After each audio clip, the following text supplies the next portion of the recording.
Iya, Bu. Kita segera mulai kuliahnya. Dipersilakan untuk membuka kameranya, silahkan.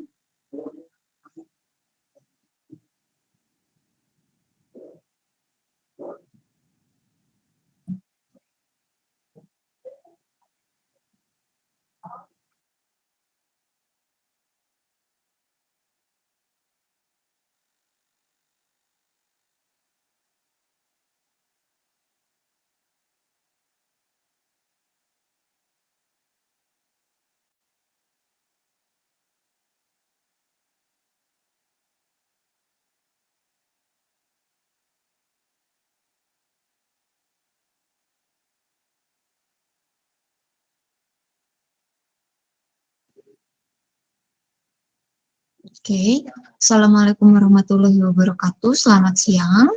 Seperti biasa, sebelum memulai perkuliahan, dipersilahkan untuk berdoa.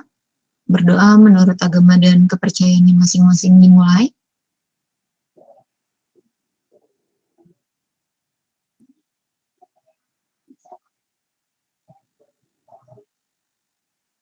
Berdoa selesai. Ya, kita masuk ke pertemuan minggu ke-12, di mana sudah tidak ada lagi materi ya yang diberikan oleh dosen, tapi seperti yang kalian ketahui, sejak minggu lalu kalian sudah dibagi kelompok dan ada penugasan untuk dikerjakan secara berkelompok sampai di minggu ke-16 bagi mahasiswa reguler.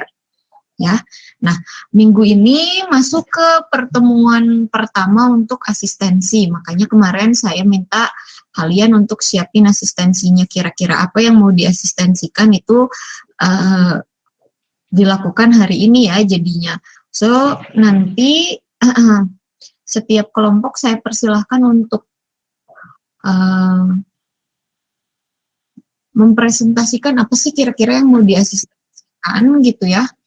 Untuk kemudian kalian nanti langsung saya absen juga biar kita jadinya jelas ya arahan kelasnya seperti itu kira-kira. Mau dari kelompok satu atau kayak gimana nih asistensinya?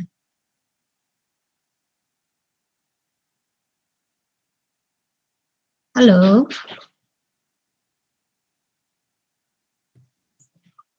Halo? Mau dari kelompok satu saja, ngurut sampai kelompok 7 atau gimana? Urut aja, Bu. Ngurut? Oke. Kelompok satu dipersilahkan, siapa aja? Kelompok satu saya panggil ya, nama-namanya. Bentar. Nugraha Alamsyah ada?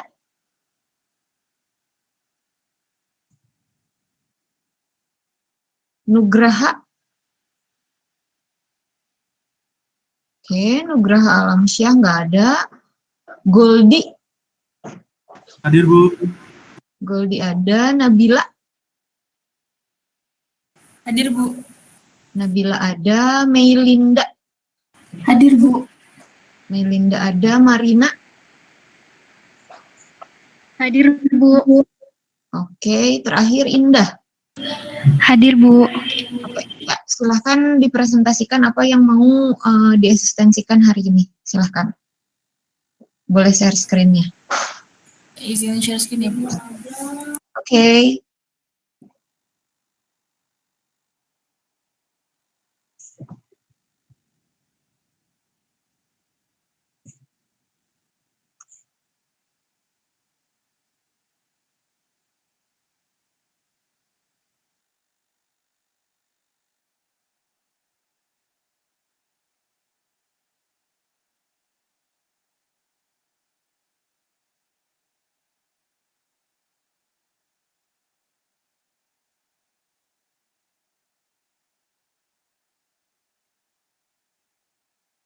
Baik, Bu. Saya izin menjelaskan beberapa perihal tentang IHC 1 dan IHC 2 yang telah kelompok kami terapkan. Walaupun masih dalam bentuk SKP dan masih belum final, kita ingin mengasistensikan mengenai peletakannya, Ibu. Untuk di lantai 3 itu disimpannya itu di tiap ruang yang dengan kepadatan aktivitas tinggi. Untuk signage dilarang merokoknya itu ditaruh di area yang banyak dilalui oleh pengguna aktivitas tinggi, dan untuk tingginya itu tinggi kurang lebih 1,6 meter yang mana tegak lurus dengan arah pandang.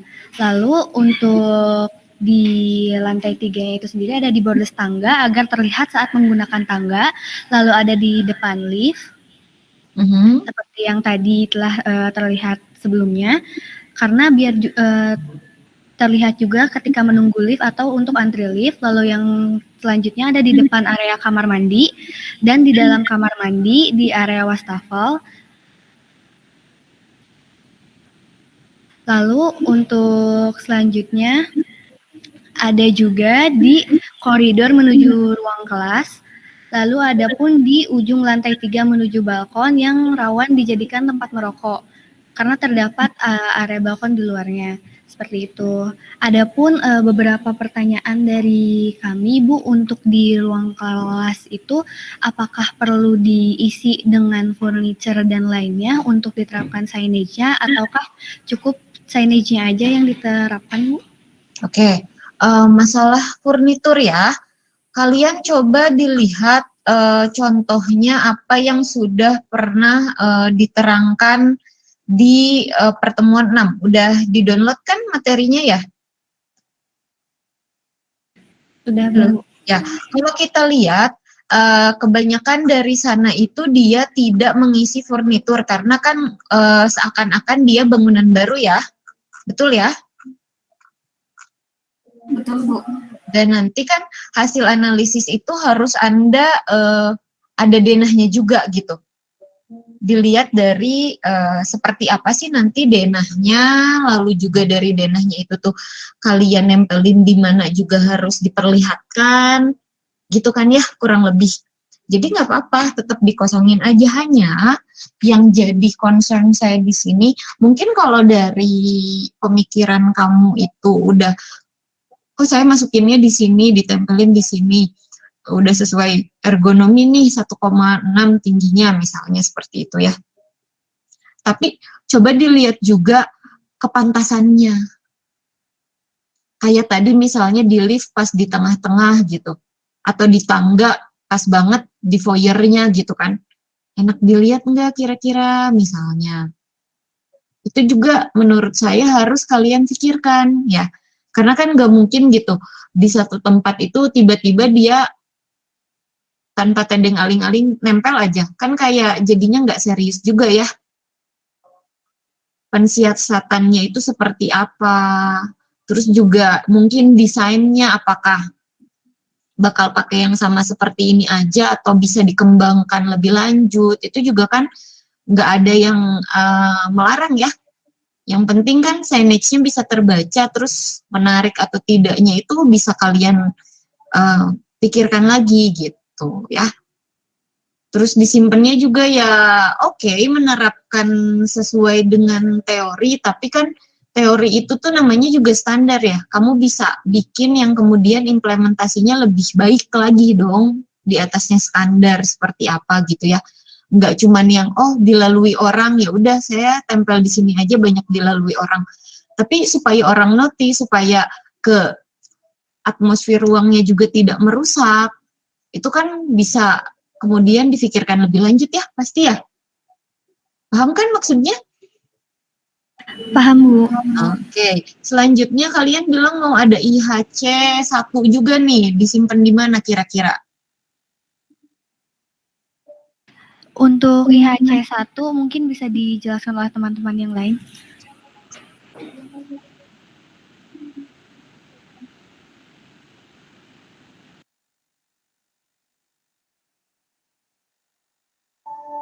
Silakan. Yang mau jelasin IHC 1-nya?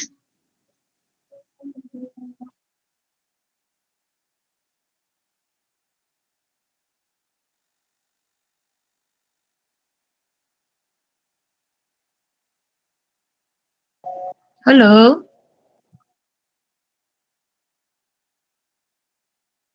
Mungkin dari saya aja, Bu.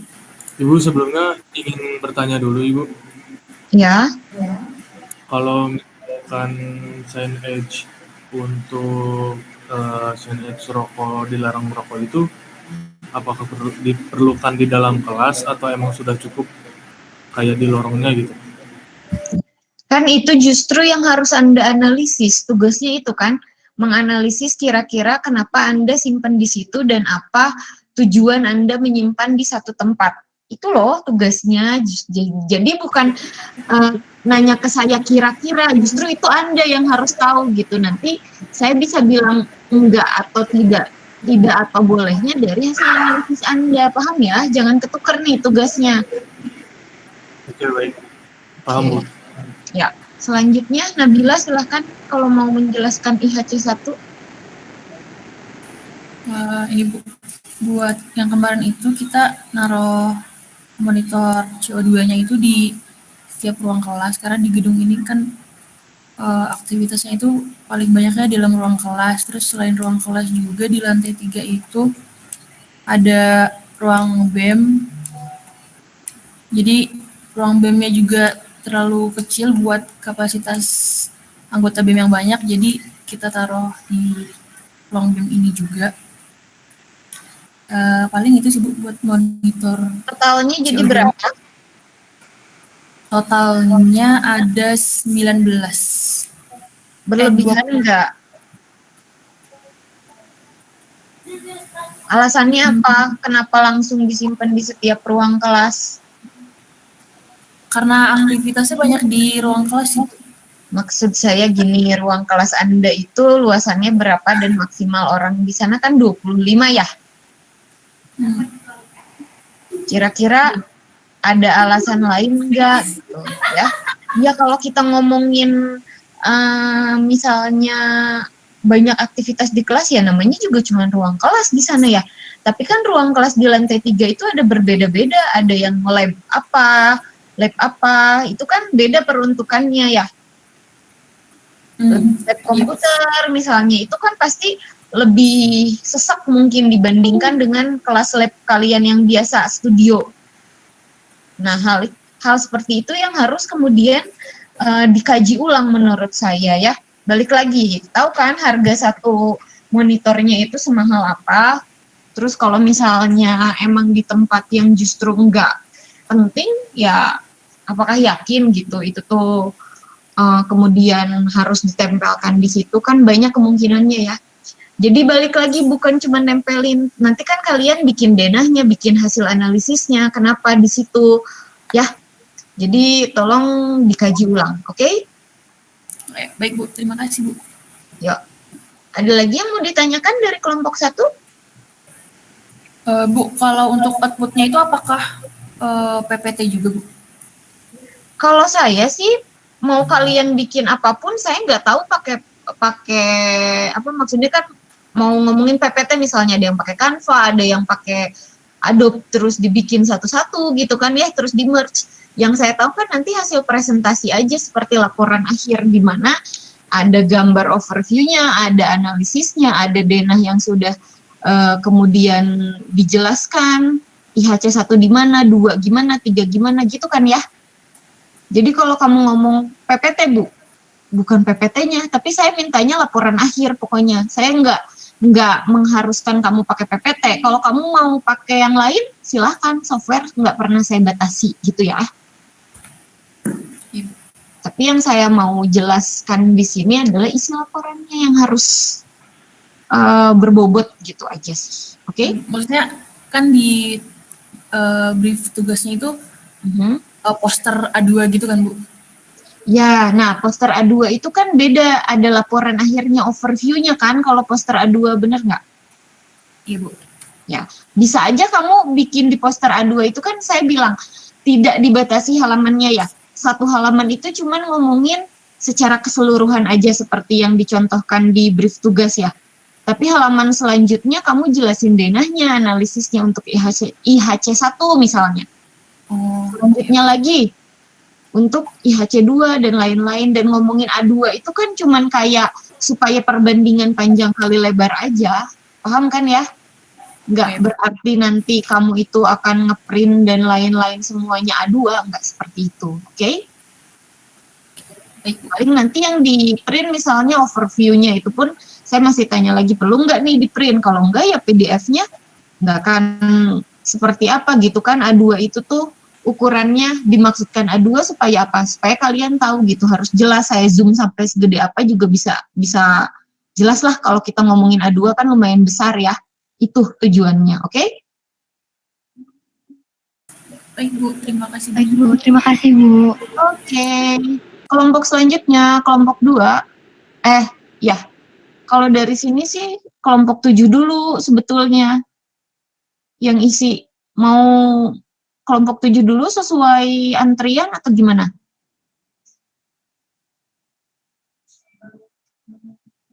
Saya hormati kelompok 7 aja ya, yang sesuai antrian ya. Oke, silakan. Kelompok 7, halo. Izin share screen ya, Bu. Ya, boleh. Saya sambil absen dulu deh, jangan share screen dulu ya.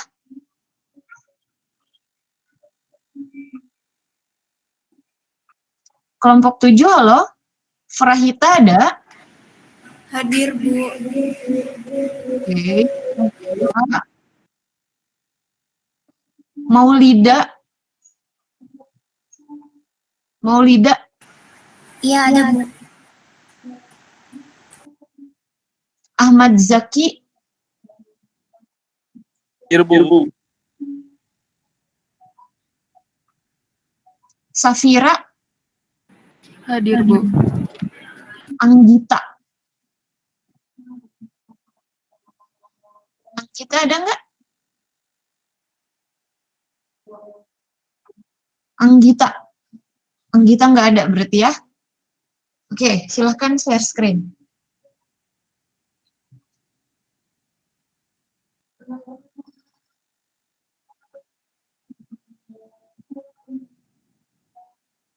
Halo, kelompok 7 boleh share screen sekarang. Iya, Bu. Sebentar.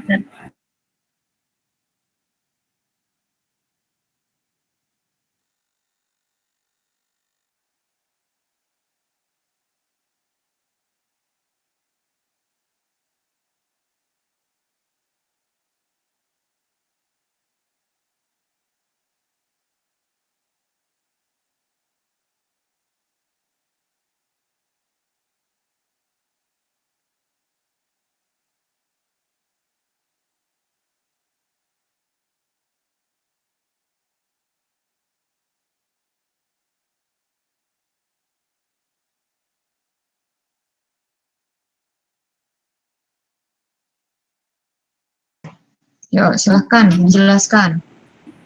Ini yang ya IHC 2 yang smoking, larangan merokok, yang ditandain merah itu ruang sirkulasi yang maksudnya yang paling sering dilewatin sama orang, Bu. Terus dari kelompok kita ingin nempatin larangan merokoknya itu di pojok ujung dari lantai 3 FIK sama di toilet pria dan wanita. Analisisnya apa? Bisa dijelaskan kenapa? Yang dipertimbangkan itu kan sebenarnya kenapa ditaruh di ujung-ujung ruang, di ujung lorong FIK, karena kalau di kelas itu bukannya udah pasti sih, tapi jarang ada kita makan di kelas aja jarang gitu, apalagi ngerokok gitu. Terus kalau di sini kan jarang orang lewat yang di ujung-ujung sini, itu kenapa ditaruh di ujung lorong FIK. Terus yang di kamar mandi itu karena dia ruangannya tertutup, jadi ditaruh larangan merokoknya gitu. Untuk kayak pemasangannya, seperti apa signage-nya, disimpan di berapa tingginya, di berapa sentimeter dari lantai tingginya, hal-hal seperti itu bisa dijelaskan? Kalau untuk ketinggiannya kurang lebih yang sesuai mata aja sih Bu, sesuai penglihatan aja. Ya berapa? Kan beda penglihatan saya sama kamu. Ada rata-ratanya. Berapa itu? Di ketinggian 1 meter Bu. 1,5. 1,5. 1,5. Ya. Nah, itu kan masih jawabannya ya. Itu harus dipahami lagi. Terus juga seperti apa desainnya, berapa sentimeter kali berapa sentimeter, analisisnya apakah cukup hanya di dekat tangga darurat dan juga di kamar mandi tadi ya. Harus mungkin cari literaturnya juga kelompok 1, kelompok 7, dan juga kelompok lainnya. Kira-kira yang disebut sebagai ruang publik yang untuk diingatkan itu tuh untuk IHC ini baiknya gimana misalnya ya. Silahkan biar lebih baik untuk analisisnya. Oke, selanjutnya IHC 4, outside view.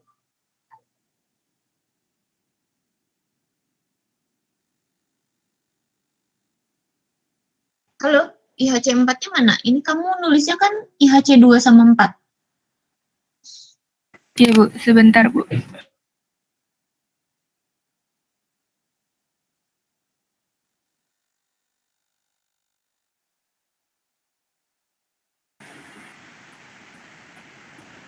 Untuk IHC 4-nya ini, kemarin saya menghitung dari luas ruangannya yang ada di FIK lantai 3. Jadi untuk luas ruangan aktifnya itu ada 19.000 sekian sentimeter persegi. Kemudian untuk presentasenya setelah saya hitung seluruh luasannya, diperoleh 79% area yang mendapatkan akses pemandangan keluar gedung. Bisa ditunjukkan di bagian mana saja?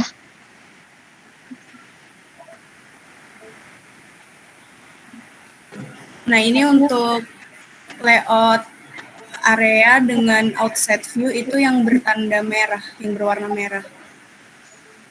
Untuk arah pemandangan luarnya ada di gambar yang kedua.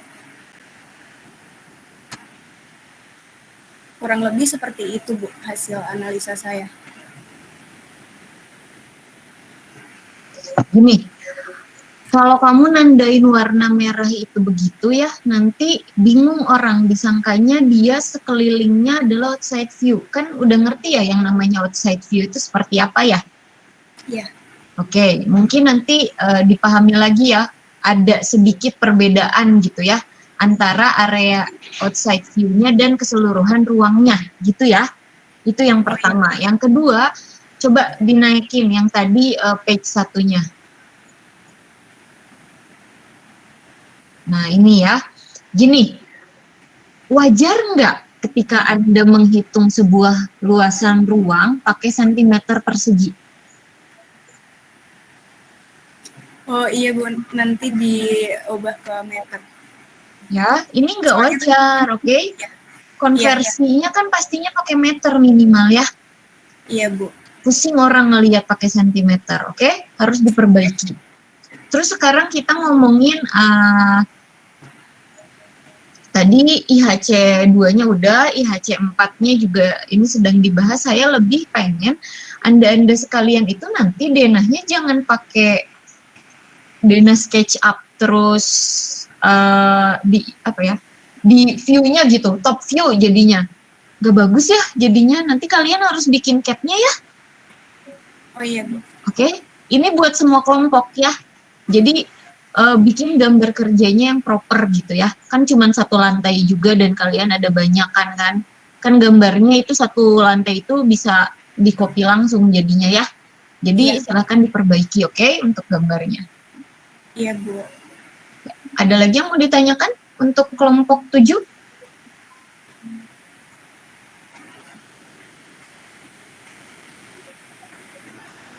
Kalau dari saya belum ada sih, Bu. Yang lain? Ada pertanyaan nggak kelompok 7? Dari saya juga cukup kayaknya Bu. Oke, nanti boleh bertanya ya kalau misalnya di apa namanya, setelah share screen dan ngelihat temennya ada yang mengasistensikan hal lain, kalian mau bertanya, mau itu kelompok yang manapun, saya persilahkan ya. Oke, kalau gitu bisa di stop share screen-nya. Ya, saya mau absen dulu 4 anak yang bukan anak reguler, supaya nggak ketinggalan. Oke.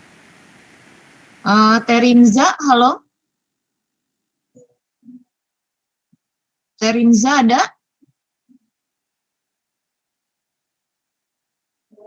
Hadir, Bu. Oke. Rara? Halo? Rara? Hadir Bu, Mak. Oke. Ahmad Gazi? Hadir, Ibu, hadir. Zi. Oke. Galuh?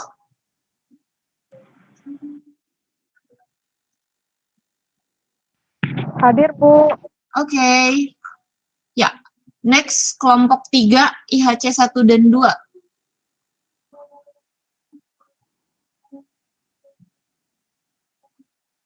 Kelompok 3 udah siap-siap? Hadir Bu. Saya panggil satu-satu ya, kelompok 3 ya. Dimas Cikal, Hadir, Bu. Asventenia, Hadir Bu. M. Fahmi, Hadir, Bu. bentar, M. Fahmi, ada ya? Ada, Bu.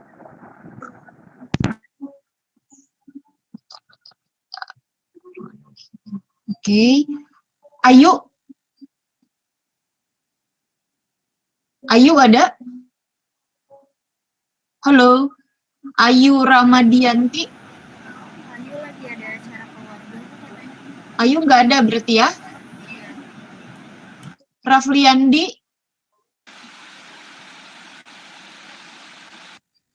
Halo. Rafliandi ada? Oke. Hadir, Bu. Dina Aflah. Hadir Bu. Oke, yang nggak ada Ayu ya. Ya, silahkan di-share.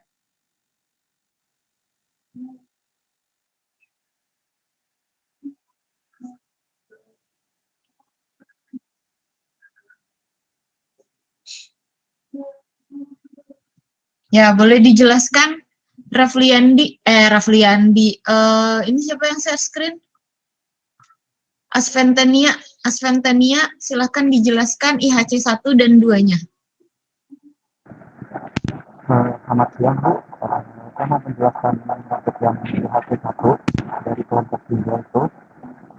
Jadi di sini kita memasang. Fahmi, maaf suaranya nggak kedengeran, kelebek-grebek.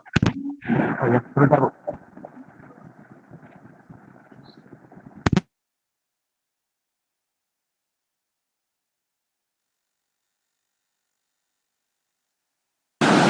Sudah jelas, Bu?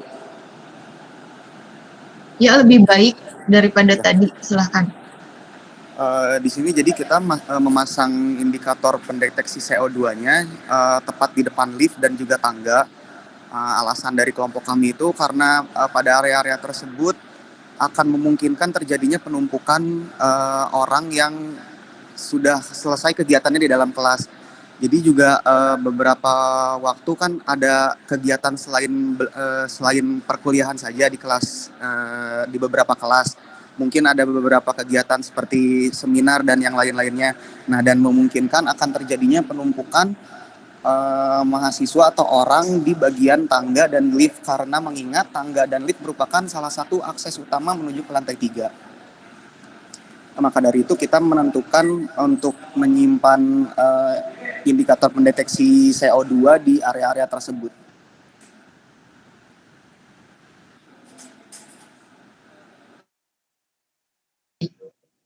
Udah?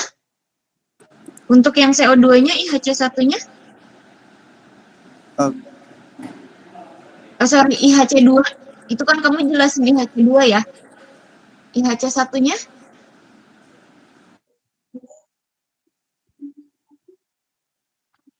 Halo. Itu yang tadi IHC 1, Bu. Sorry, ya. CO2 IHC 1, terus yang sign rokoknya IHC 2. IHC 2-nya dilanjutkan sama Rafliandi, Bu. Oke, Raflian. Nanti saya bahas setelah dua-duanya dijelaskan sama kalian. Silahkan. Oke Bu, jadi di sini saya akan menjelaskan yang IHC 2-nya. Jadi penempatan untuk signage dilarang merokoknya itu kami tempatkan di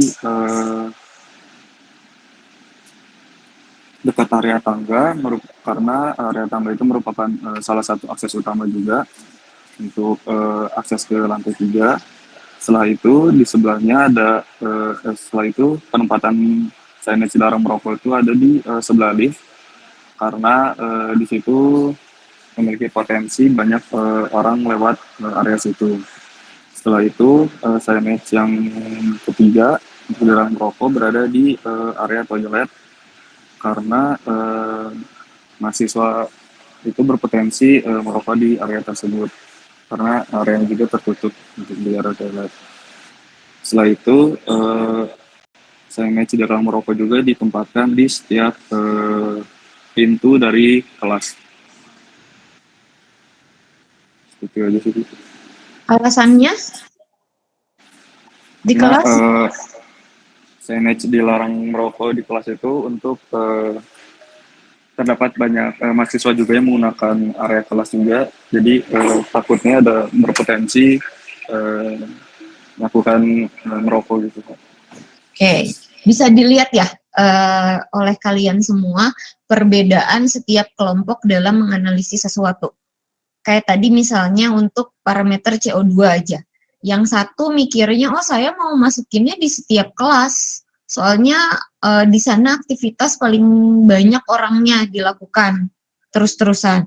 Yang ini, oh kalau di kelas kayaknya nggak perlu, tapi yang lebih perlu adalah di tempat-tempat seperti di depan lift, karena di sana penumpukan orang akan lebih banyak dibandingkan di kelas. Analisisnya beda kan? Ya. Saya nggak bilang ada yang salah, ada yang benar. Karena apa? Karena itu yang nanti justru harus saya cek. Kalian pakai pemikiran itu seperti apa, dan kalau bisa ya kamu itu melakukan perhitungan. Paham nggak? Maksud perhitungan itu seperti apa? Crowd itu kira-kira ada segimana sih di ruang yang ini? Di ruang satunya berapa? Itu tuh bisa kemudian membantu Anda menganalisis sesuatu. Kalau kita bilang, dia itu misalnya padat, dipakai ruangannya padat, tapi kamu tahu gitu, kalau di ruang kelas tuh paling banyak 30 orang karena apa hitungannya misalnya. Dibandingkan dengan di ruang B-nya, di lab itu seperti apa, luasannya berapa, hitungannya gimana. Nah, ini belum dilakukan oleh semua kelompok. Tadi mungkin kalau outside view bisa mudah ya ngitungnya. Tapi kalau untuk yang orang, terus juga luas ruangannya berapa, lalu juga seperti apa nanti kira-kira padatnya, itu belum ada yang menganalisis. Padahal menurut saya itu justru hasil analisis kalau dihitung semuanya bisa lebih meyakinkan kalian. Oh yang mana sih yang terlalu padat, oh yang mana sih yang oke-oke aja. Ya, jadi mungkin tolong mulai dihitung juga ya untuk semua kelompoknya ya, paham? Halo? Paham, Bu. Oke, ada yang mau ditanyakan enggak?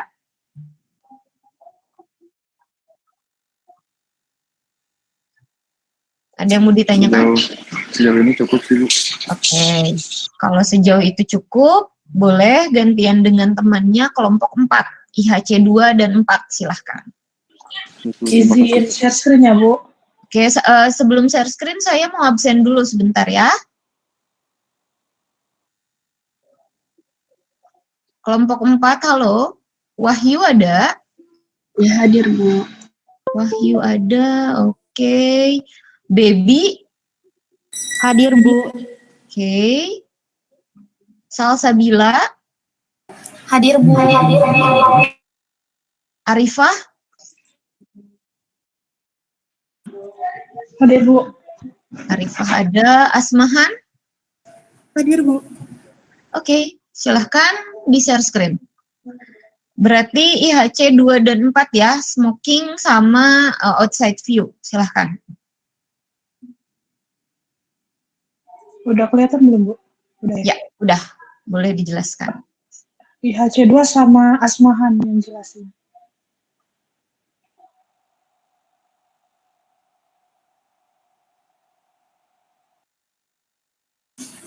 Jadi Bu, untuk pemasangan signage dilarang merokok itu saya tempatkan di beberapa ruang.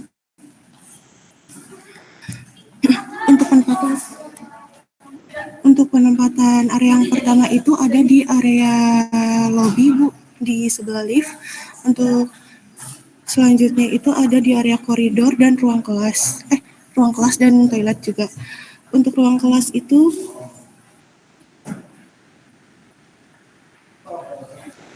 Ya, gimana? untuk penempatan di ruang kelas itu masing-masing diletakkan satu signage, dan kemudian untuk toilet juga ditempatkan pada dalam ruang toilet.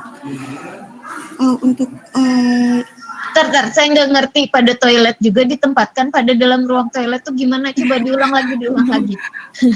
Sebentar. Soalnya lagi. Untuk penempatan signage-nya di ruang toilet itu ditempatkan pada area wastafel, Bu, karena dia kan banyak karena pasti mudah dilihat dari pengguna toilet juga. Untuk ruang kelas penempatannya ada di bagian pintu dan bagian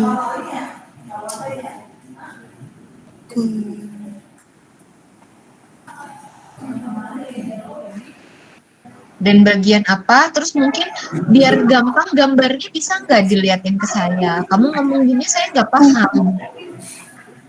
Sementara untuk itunya belum sih, Bu. Oke, berarti kelompok ini belum ada penempatannya ya, baru rencananya aja ya. Oke, segera dilengkapi ya, baik itu analisisnya maupun secara jelas di mana akan ditempatkan beserta desain signage-nya ya, ukurannya, lalu juga penempatannya berapa sentimeter dari lantai ya. Segera dilengkapi. Oke, selanjutnya yang keempat, IHC 4, outside view. Nah, yang suara saya kedengaran nggak, Bu? Ya. Jadi yang IHC 4 itu kan presentasi keberhasilan itu kan 75% ya. Nah, kemarin saya udah menghitung area outside view sama area dengan non outside view sama area outside view-nya.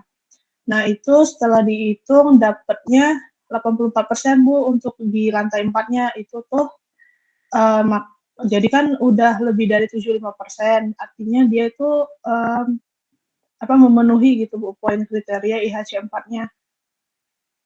Bisa diliatin nggak kamu ngitung yang bagian mana aja yang dibilang outside view kalau dapatnya 84%? Kalau area dengan outside view-nya itu ada di lobby.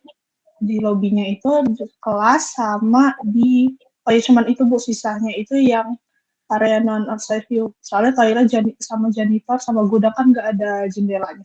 Bisa dilihatin nggak ke saya di mananya? Kalau dari SketchUp-nya belum dimasukin.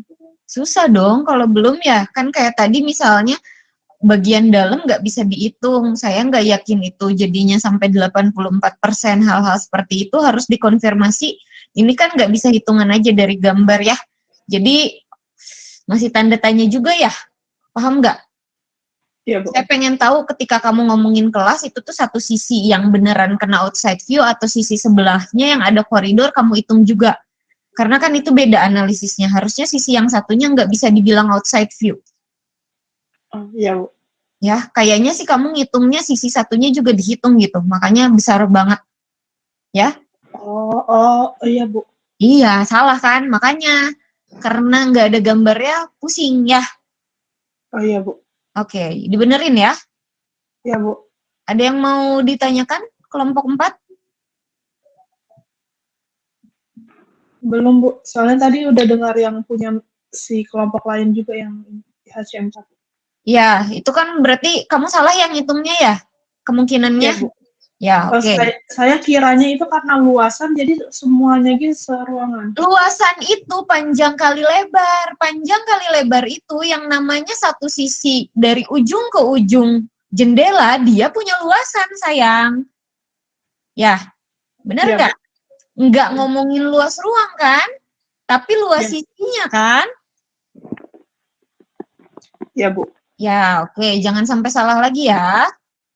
Ya, Bu. Oke. Ada yang mau ditanyakan lagi? Jangan sampai kalian pun salah.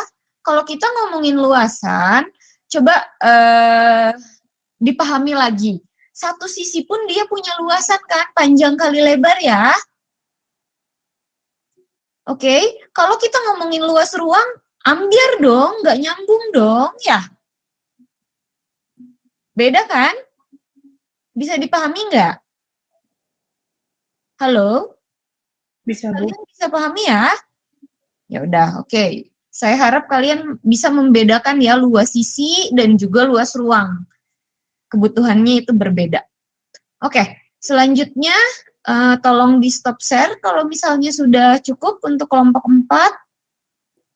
Selanjutnya kelompok 5, kajian literatur poin-poin IHC. Saya nggak ngerti siapa yang dimaksud dengan kajian literaturnya saja dari poin 1 sampai 7, but we'll try, oke? Filsa, halo.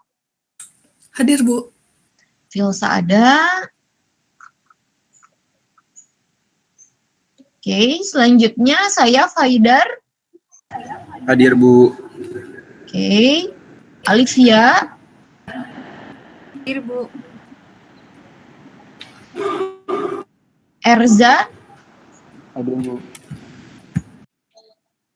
Igit. Ya, silahkan di share screen.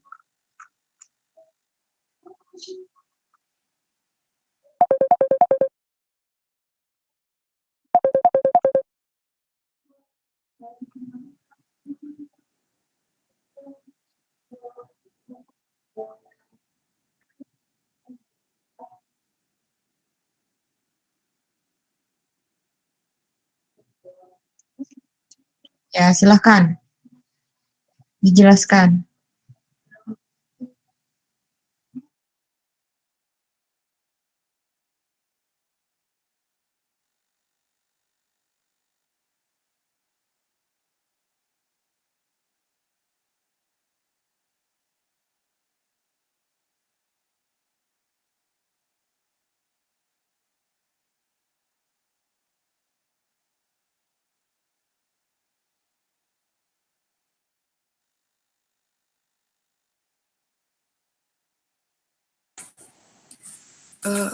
Bu, jadi buat kelompok kita itu belum masuk ke perencanaan ya, Bu. Jadi baru nyari-nyari literatur buat nanti diterapinnya aja.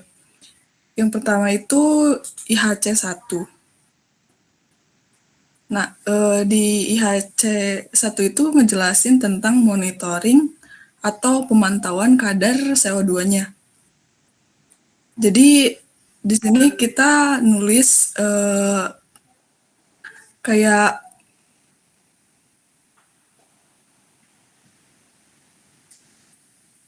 apa ya? Apa tuh? Bukan kajian literatur buat pemasangan si CO2 ini. Di sini dijelasin bahwa semakin banyak jumlah orang yang ada di suatu ruangan itu, konsentrasi CO2-nya akan semakin tinggi. Lalu buat peletakannya, monitor CO2 itu diletakkan di dinding ruangan yang kepadatannya tinggi, kayak ruang kelas, ruang meeting, dan sebagainya. Dengan ketinggian kurang lebih 1,5 meter. Posisinya berada di dekat return air grill buat mendeteksi kadar CO2 di dalam ruangan. Menurut literaturnya, kadar CO2 lebih tinggi, jika kadar CO2 lebih tinggi dari 1000 ppm, maka damper akan otomatis menambah suplai udara luar sampai konsentrasi CO2 menurun hingga 600 ppm. Nah, untuk contoh alat buat mendeteksi CO2-nya itu ada Hobo MX1102, yaitu data longgar untuk pemantauan karbon dioksida dengan penggunaan yang lebih mudah dalam mengukur dan memantau CO2 di gedung dan lingkungannya. Pada alat ini mengukur CO2 dari 0 sampai 5.000 bagian per juta atau ppm. Pada aplikasi Hobo Mobile ini juga bisa didapatkan untuk mengakses data langsung dari ponsel atau tablet dalam jarak 31 meter. Di alat ini juga dilengkapi dengan Bluetooth hemat energi, baterai dengan masa hidup sampai 1 tahun. Untuk selanjutnya IHC2, nanti akan dijelasin sama rekan saya, Eriza. Oke, mungkin gini ya, kan kalau misalnya kalian baca ini kayak buat apa gitu ya, tapi bisa langsung nggak pemahaman kamu, jadi terkait literatur IHC 1 apa, 2 apa, 3 apa, 4 apa, 5 apa, 6 apa, 7 apa gitu, bisa nggak langsung singkat, padat, dan jelas jadinya. Kamu tahu nantinya rencananya akan disimpan di mana karena apa gitu kan sebetulnya ya? Halo? Iya, Bu. Ya, saya harapkan bisa dijelaskan kayak gitu ya. Silakan. Selanjutnya itu IHC2. Jadi di IHC2 ini membahas tentang SunEdge dilarang merokok pada ruangan. Nah, untuk di next, yuk, Sa.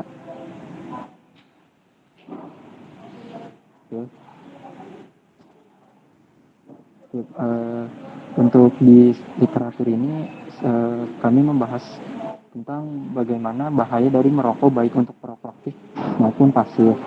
Nah, selanjutnya itu seperti data dari Badan Pusat Statistik, bagaimana 25,99% perokok itu berada di umur 20 sampai 24 tahun, di mana umur ini merupakan rata-rata kebanyakan mahasiswa dan mahasiswi. Selanjutnya itu ada standar pemasangan SunEdge menurut Kemenkes nomor 28 tahun 2013, di mana ketinggian pemasangan itu di antara 140 sampai 170 cm dari lantai. Selanjutnya itu pemasangan berada di tempat-tempat yang sering dilalui pengguna, contohnya itu kayak di lorong atau tempat biasa kalau kita keluar lift itu di situ. Nah, selanjutnya itu tanda SunEdge ini harus memiliki warna mencolok. Biasanya itu kalau yang sering kita temui itu warna-warnanya merah ataupun hijau. Nah, selanjutnya itu terdapat simbol dilarang merokok, jadi ada simbol rokok dan dicoret gitu. Nah, selanjutnya itu ukuran itu lebih dari atau sama dengan 20 cm kali 30 cm. Nah, selanjutnya itu SunEdge harus terbuat dari material yang tahan lama, karena biasanya kalau SunEdge gini kan gampang dilalui sama pengguna, jadi kayak pengguna tuh bisa kayak megang-megang takut kayak kena debu atau kena apa gitu. Jadi sih Bu, pemahaman dari IHC2 dari saya. Oke, selanjutnya, halo, suaranya nggak kedengeran, Erza, pelan banget. Oh iya Bu. Jadi gimana saya ulang lagi Bu pembahasannya? Yang ini mungkin udah ya, selanjutnya gimana? Selanjutnya IHC 3 sampaikan oleh siapa tuh? Egar. Selanjutnya IHC 3 itu tentang polutan atau polusi kimia. Fokus pembahasan itu pemilihan material non-toksik pada elemen pembentukan interior.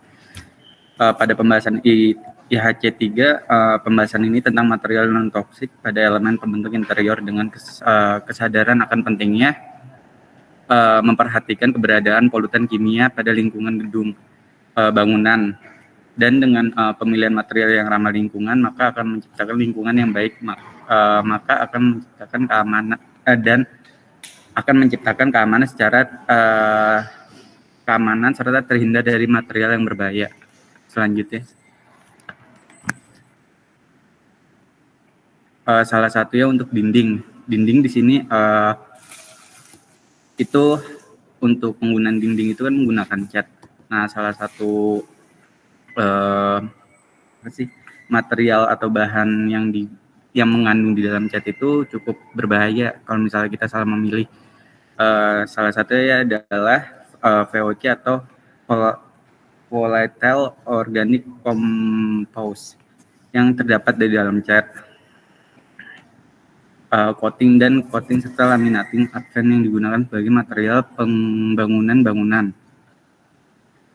Terus VOC merupakan emisi berupa gas yang terdiri atas variasi senyawa kimia organik yang mudah menguap, antara lain toluena, aseton, etanol, dan formaldehida.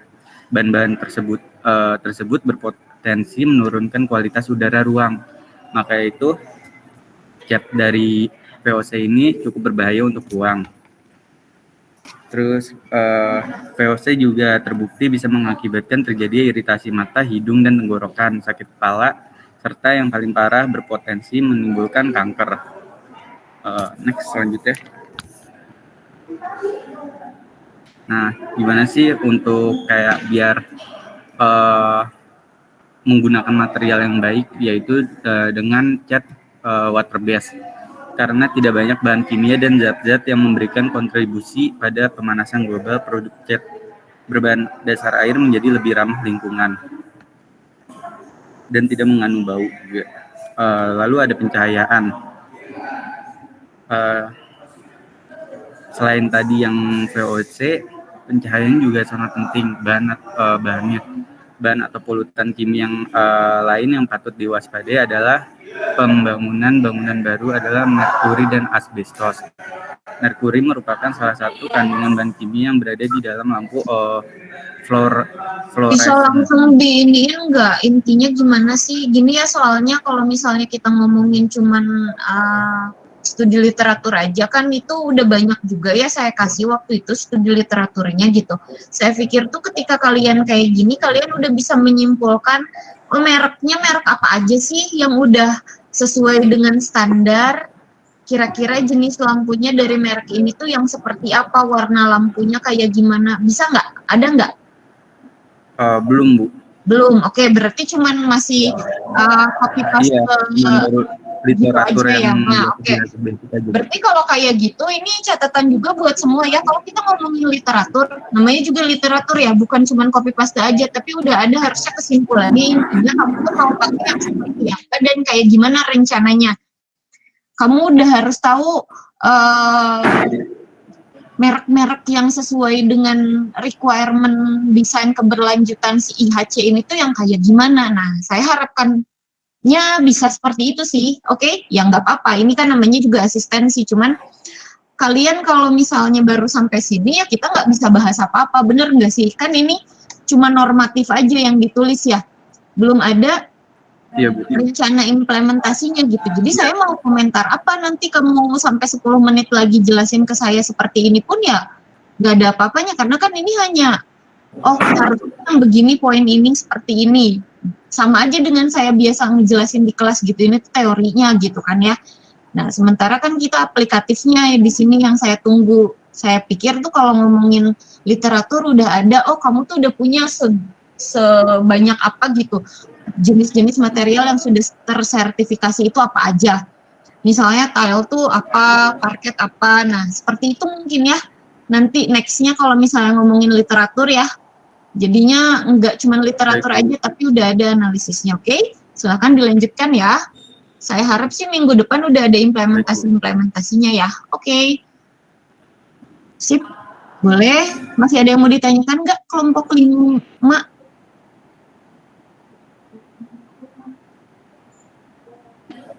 Oke, ya udah. Belum ada, Bu. Oke, semuanya berarti masih kayak gini aja ya. Apa sih itu yang dimaksud dengan A, B, C gitu ya? Oke, Iya, ya Bu. udah nggak apa-apa. Tapi nanti dilanjutkan sama analisisnya Ya, ya. masih literatur basic gitu. Mm-mm. Oke, Baik, nggak Bu. apa-apa. Nanti dilanjutkan Makasih, sama Bu. analisisnya. Oke, sama-sama. Selanjutnya kelompok 2. Halo kelompok 2. Iya, Bu. Oke, kelompok 2 Agatha. Ada? Agatha ada nggak? Tidak ada. Selanjutnya Fatih ada? Ada, Bu, ada. Oke. Dekrit? Hadir, Bu.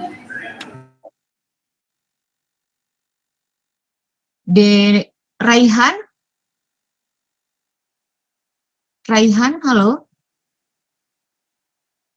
Raihan ada nggak?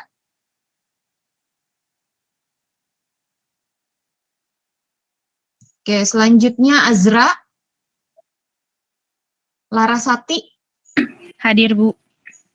Larasati. Ada, Bu. Ya. Oke, silahkan. Izin share screen ya, Ya. Bu.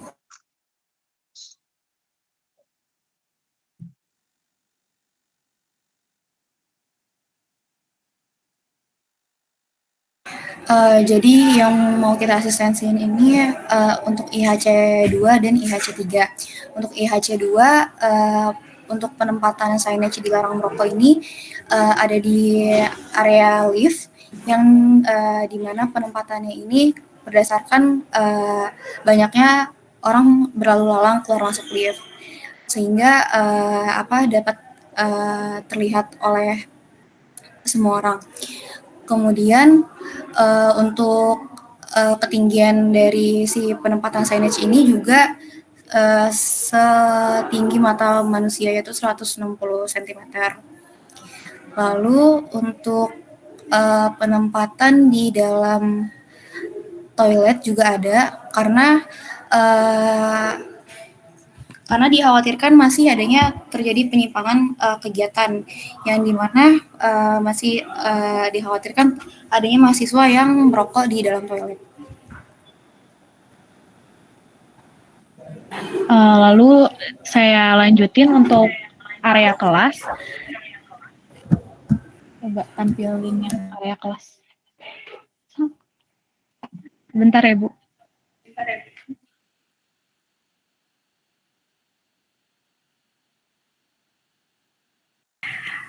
Pada area kelas itu berdasarkan analisis kami itu cocok ditempatkan di dalam kelas karena aktivitas di dalam kelas itu sekarang kan bukan hanya pembelajaran secara formal, tapi dapat digunakan untuk kerja kelompok dan lain-lain apabila tidak terdapat kegiatan belajar formal.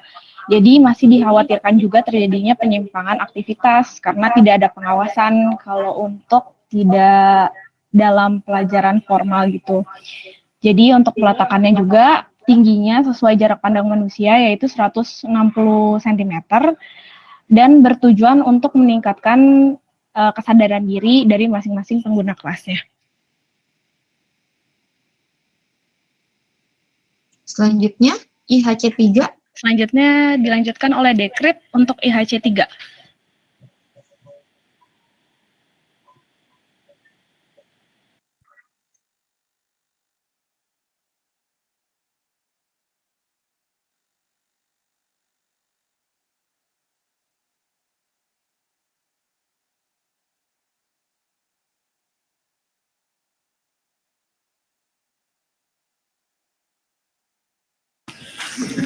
Baik, berikutnya ada IHC 3 itu adalah pemilihan material non-toksik pada elemen pembentuk interior. Untuk dinding sendiri kita akan mengimplementasikan menggunakan cat water base, kemudian menggunakan cat yang bersertifikat ISO 14001 dan menggunakan cat yang memiliki cap Ecolabel Green Label Singapura, kemudian menggunakan cat yang memiliki cat Ecolabel Green Council. Untuk contoh cat yang memiliki ciri di atas ini ada Nippon Paint, Jotun, Dulux, Catillax. berikutnya ada plafon. Di sini kita akan mengimplementasikan plafon gipsum. Kenapa plafon gipsum? Karena material gipsum ini tidak mengandung asbes. Kemudian gipsum tidak mengandung radioaktif dan bahan.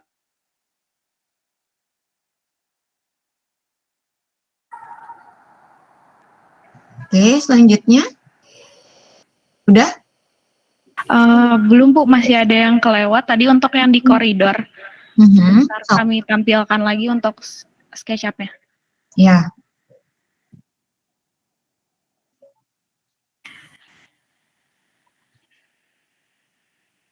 Jadi untuk yang di area koridor itu untuk ketinggiannya masih sesuai jarak pandang manusia yaitu 160 cm.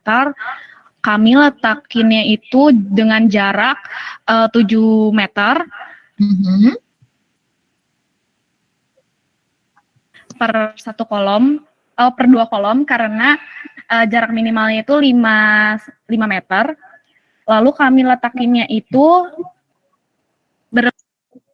berselang-seling karena agar tidak terjadi penumpukan signage pada bagian koridor. Udah Bu, mungkin segitu aja yang dapat kami sampaikan. Ini lumayan berbeda juga ya dengan yang tadi. Ini ada pemahaman, oh harus berapa meter jaraknya nih antara signage yang satu dengan yang lain gitu kan. Kalau ngomongin signage ya. Kalau analisis lainnya mungkin penempatannya di mana itu akan mirip-mirip ya.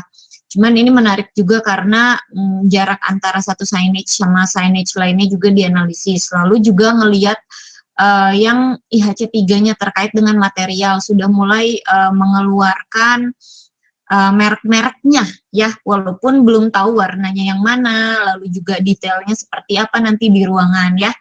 Jadi ini sudah mulai ada analisisnya. Oke, dilanjutkan aja ya. Baik Bu, terima kasih.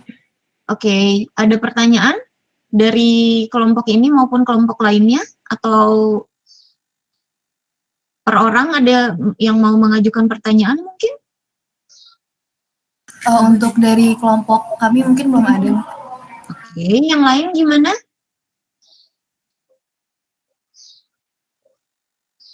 Ya, kalau belum ada saya lanjutkan ke kelompok terakhir ya. Kelompok terakhir, kelompok 6. Halo kelompok 6. Halo kelompok 6. Hadir Bu.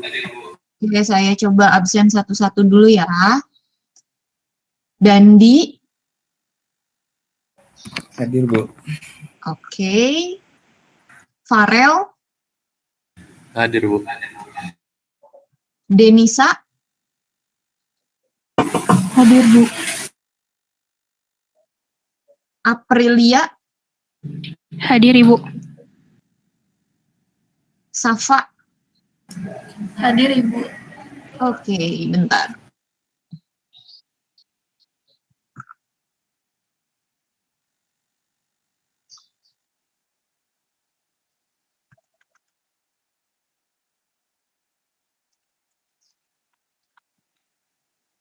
Saya rekap ya. Yang tidak datang hari ini adalah, tolong kalau misalnya salah dikonfirmasi ulang. Nugraha Alamsyah, Agatha, lalu Raihan, Ayu, dan Anggita yang nggak ada hari ini ya. Betul ya? Anggita hadir Bu. Anggita ada? Mana Anggita? Ada Bu. Oke.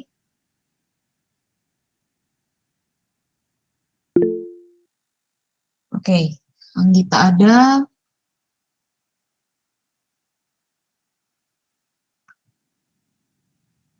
Jadi 4 orang ya yang nggak ada hari ini, Nugraha Alamsyah, Agatha, terus Raihan sama Ayu. Ya. Untuk kelompok terakhir, kelompok 6, silahkan di-share screen kan progresnya. Izin share screen ya Bu. Oke. Ini karena ini kajian literatur, tadi udah ada contohnya ya. Jadi tolong cepet intinya apa dan udah sampai mana, bisa dilihatin seperti itu sama saya. Oke, baik Bu.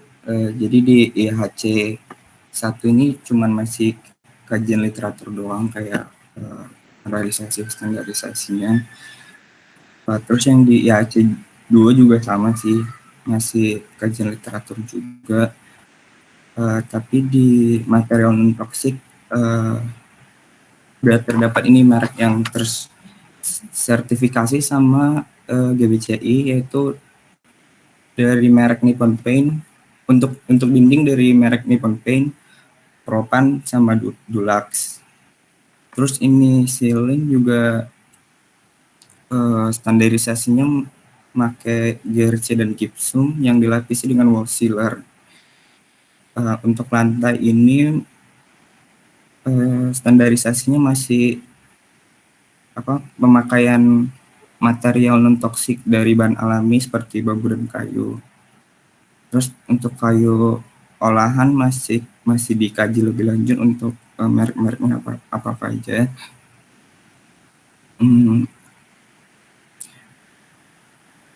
Terus ada alasan penempatannya,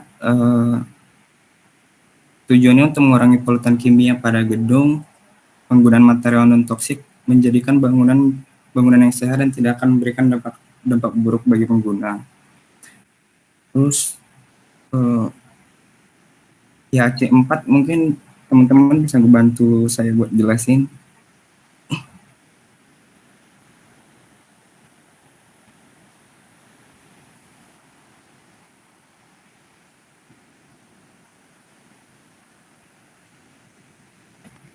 Halo, teman-temannya tuh gantian katanya. Ini yang IHC 4 pertama masih teori-teori tentang IHC 4-nya, buka-bukaannya. Terus kan tadi ada perhitungannya, cuman belum Bu, yang ini perhitungan di IHC 4 masih belum. Paling baru ada teori-teori tentang luas ukuran jendela dari segi arsitekturnya. Terus ini masih teori-teori juga Bu. Terus selanjutnya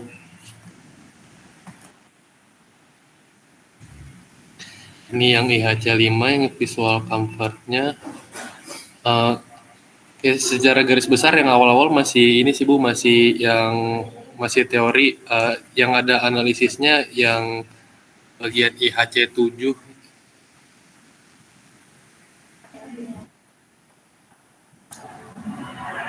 Ini untuk studi literaturnya sih Bu. Untuk IHC 7 boleh dilanjut ke analisanya aja.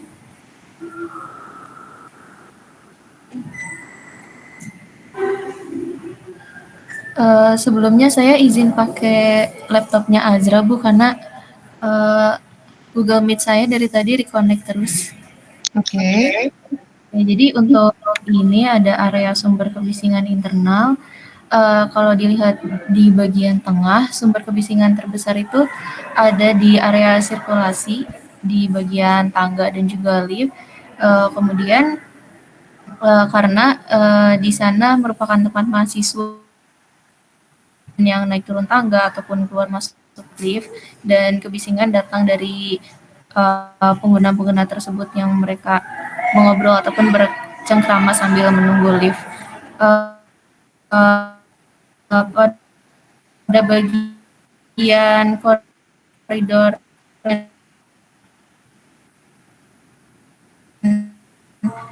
dan kiri tangga ini, area kebisingannya tidak terlalu besar karena area tangga tersebut yang digunakan oleh user di FIK ini Bu. Selanjutnya untuk analisis. Ada lagi analisis. Ini suara kamu patah-patah.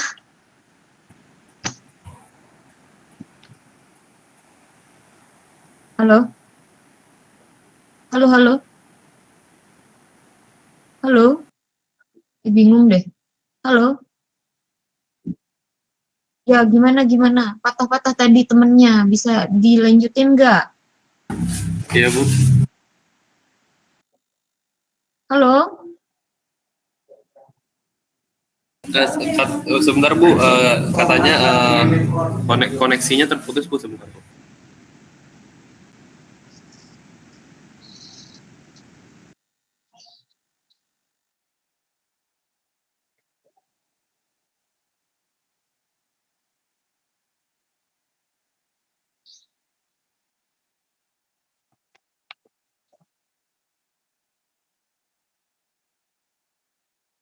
Dilanjutin sama temennya yang gak terputus-putus mungkin?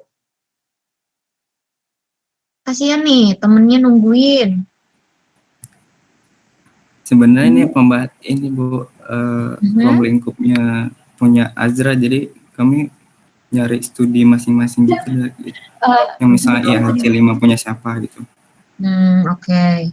Gimana Azra? Halo? Ibu, maaf tadi reconnect saya pakai laptop Laras jadinya. Iya, sok. Tadi gimana? Ya, kan tadi kamu ngomongin suara kebisingan sampai tangga kanan kiri itu tidak terlalu bising karena jarang dilewati orang. Mungkin bisa dilanjutkan analisisnya. Analisnya baru sampai situ aja sih. Oke, slide 23 sama 24 tuh apa sih? Coba dibuka.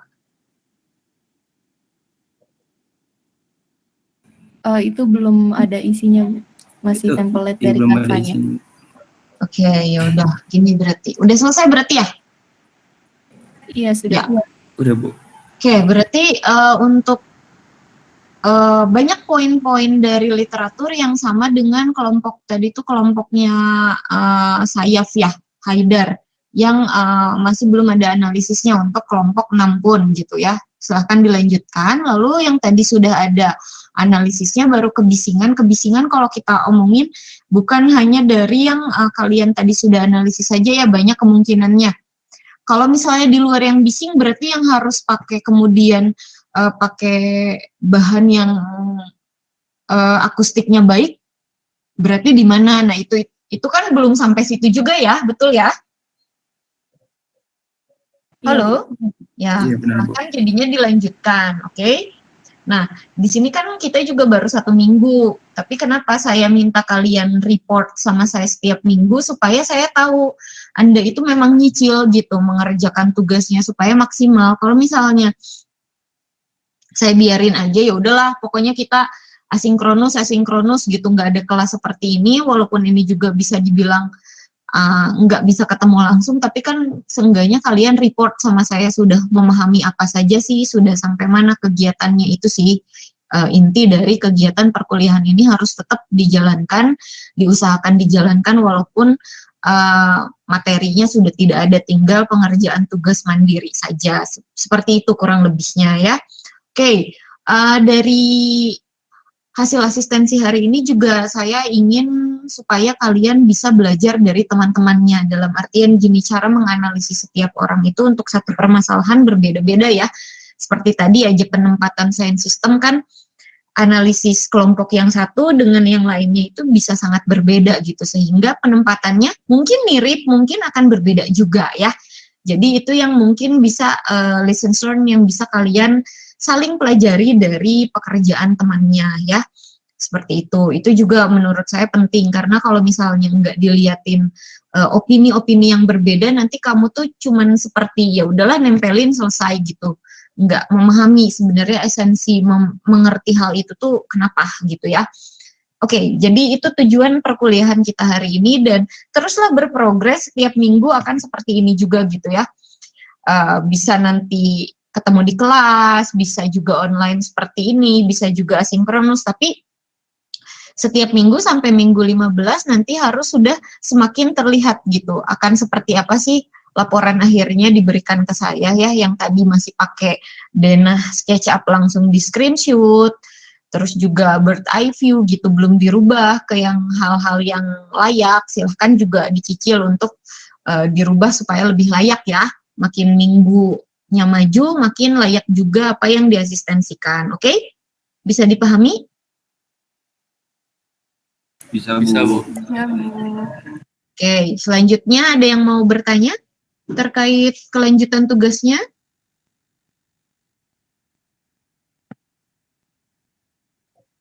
Halo?